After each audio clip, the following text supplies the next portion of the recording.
වැස්ස තුරල් වී ඇත. අව්ව හොඳින් පායා ඇත.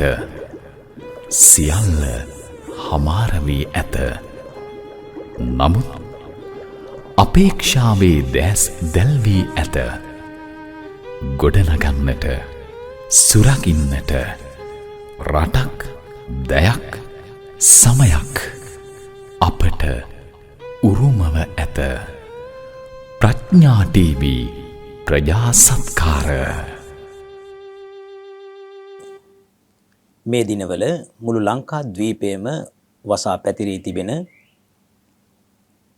ඒ ස්වාභාවික ව්‍යසන තත්වයෙන් අපේම සහෝදර ජනතාව දුකට පීඩාවට පත් වී තිබෙන බව ඔබ අප සියලු දෙනාම දන්නවා.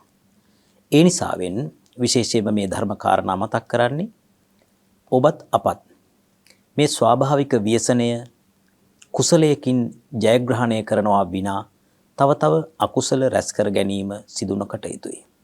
සියලු දෙනාම කරුණාබර හදවතින් ඇතුව ඔබේ මගේ සියලු දෙනාගේම ඥාතිවරුයි මේ ව්‍යසනයට පත් වෙලා තියෙන්නේ. මිනිස්සයෝ, ඒ වගේම සමහර සත්වයෝ මේ ව්‍යසනයට පත් වෙලා තිබෙනවා. ඒ නිසා විශේෂයෙන්ම ඔබ මිනිස්සෙයින්ට මෙන්ම අනිකුත් සත්තුන්ටද කරුණාබර හදවත් ඇතුව ඒ සියලු දෙනාම මේ වෙලාවේ රැක බලා ගන්න ඉදිරිපත් වෙන්න. ඔබ සියලු දෙනාටම උතුම් තෙරුවන් සරණයි. අවැසියයි හැඟෙන සියලු දෑ දෝතින් තබා යන්න.